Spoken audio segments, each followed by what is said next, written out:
Hello everybody, this is TMG here. I hope you're having a good day. Today I want to give you some tips on how to make good Scratch games. Now, I've been making Scratch games for many years now, and you can see my projects in the video right now, but, what a good Scratch game is completely objective, but, to my standards, I believe my Scratch games are pretty good. So I believe I can give you some valuable tips here. So let's jump right into our first tip. Don't make half-baked projects. Now, what does this mean exactly? Well, when you scroll through Scratch, most of the projects you see are half-baked projects. They are basically tech demos, not games. Maybe a sprite will just fly around the screen. Maybe it's a very short but glitchy 2D platformer. And there's nothing wrong with this. Scratch is a platform meant for people to learn how to program, and it's expected that there will be a lot of experimental projects because of this. But if you want to make a really exceptional Scratch game, you really want to make a complete, full, polished game. This is something that I believe has helped me, because a lot of well-made projects will really help you as a Scratcher. People will notice the effort you put in the games, you'll gain a bit of a following. And while yes, you could pump out a bunch of half-baked projects in a week, they're really not going to get you anywhere, and you're really not going to learn as much as you would from making a fully developed video game.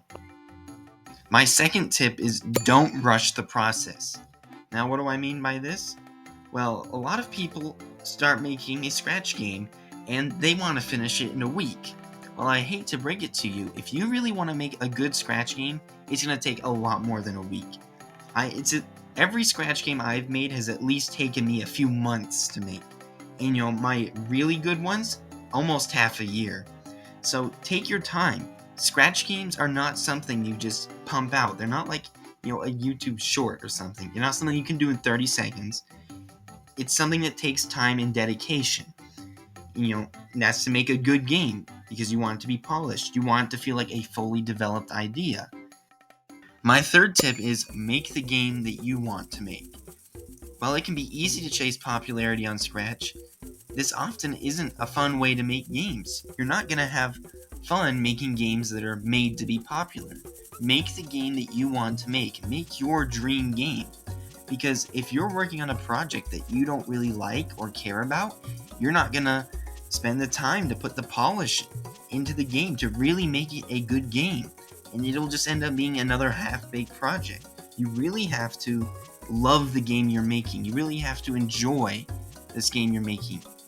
When you're thinking about the game in your free time, be like, oh, I can't wait to add this to the game. It shouldn't feel like a chore. It should be something you want to create. And my final tip for the day is put quality first. Now, what I mean by this is, regardless of how much time you've put into making a game, or, if the game is close to being finished, don't cheap out on the process. Really make sure the game is up to quality.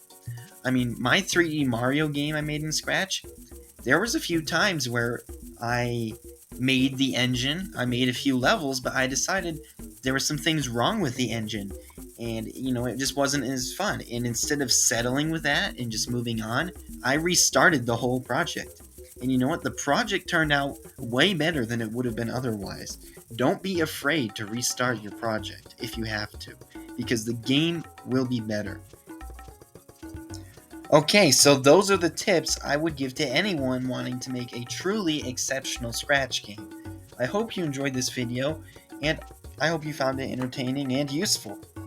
And I hope you have a great rest of your day. TMG out. Goodbye.